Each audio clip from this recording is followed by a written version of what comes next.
Hello and welcome to this new episode of the WCO Integrity web series hosted by the Anti-Corruption and Integrity Promotion Program. As you know, our purpose here is to invite customs experts from around the world and shed some light on issues relating to integrity in customs. This week, we will focus on risk management and corruption risk mapping. And to do so, we have here with us today Wagner Castro, WCO ICIP expert. Hello, and thank you for the opportunity to discuss this important and interesting topic. Thank you, Wagner. During the previous WCO Integrity Subcommittee in February 2022, a supplement to the WCO's current Guide to Corruption Risk Mapping was proposed. Its purpose is to further elaborate examples of specific operational areas vulnerable to corruption in customs and their specific corruption risks. What is the purpose of this supplement? The aim of the supplement will be to support customs managers and officials involved in specific operational activities to better appreciate and understand the corruption risks associated with their environment, and officials responsible for the organizational internal affairs better understand specific corruption risks associated with customs operation with which they may be not familiar. The supplement will therefore help bridge the gap between policy and practice in managing corruption risks in customs. And it will also complement other WCO integrity tools and instruments. I'm thinking of a revised Arusha Declaration and the accompanying Integrity Development Guide. Is that correct? Absolutely.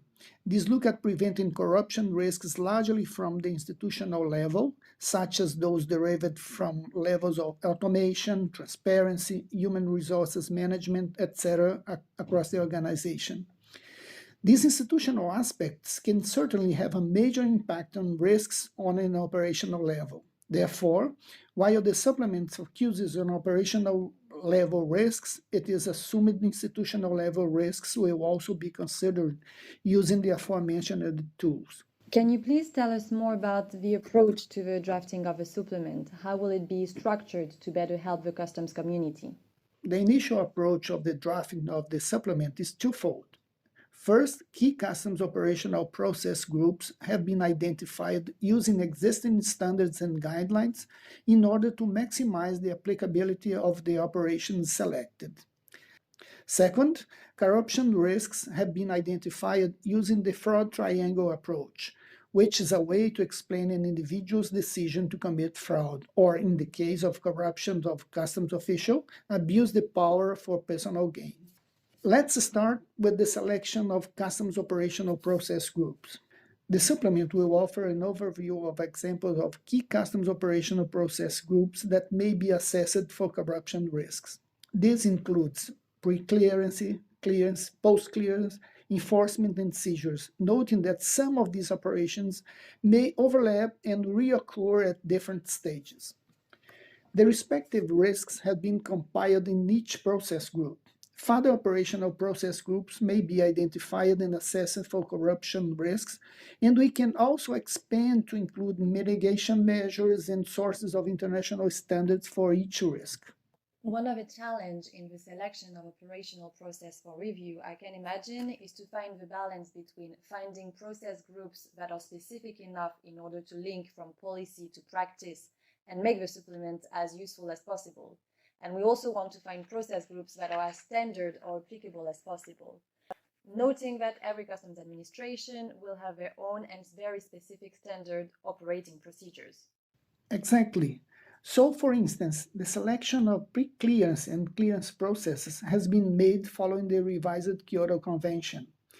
The revised Arusha Declaration states in Key Factor 2 regulatory frameworks that systems and procedures should be harmonized and transparent through the adoption of international agreed standards, including the RKC.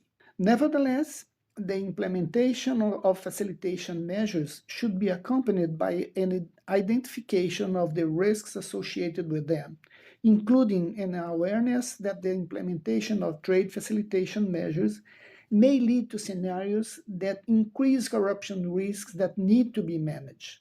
Once the risks are identified, it is possible to establish the respective mitigation measures, which is part of the future development of this supplement. Another example is the selection of operational processes related to post-clearance audit. It is based on the WCO guidelines for post-clearance audit and the WCO Compendium of Operational Practices for Enforcement and Seizures. Thanks for this. Then what about the identification of corruption risks, the second aspect of the supplement?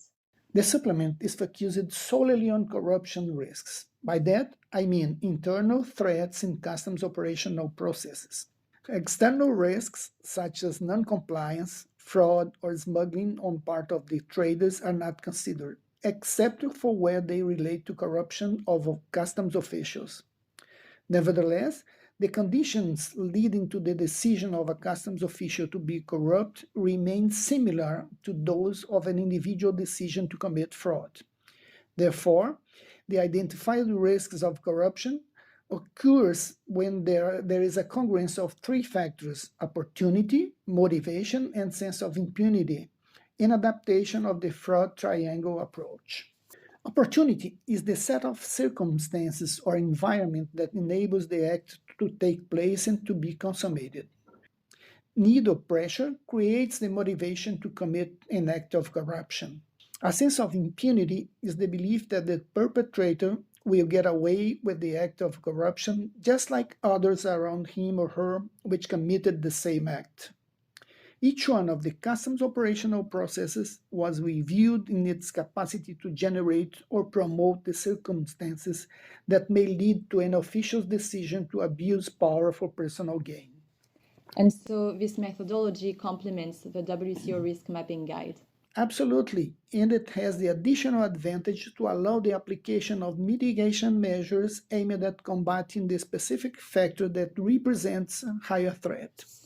Thank you for all this, Wagner. We are looking forward to the publication of the supplement, and we will definitely follow up on its use and application by customs administrations. Thank you everyone for listening to this new episode, and we'll see you soon. Bye.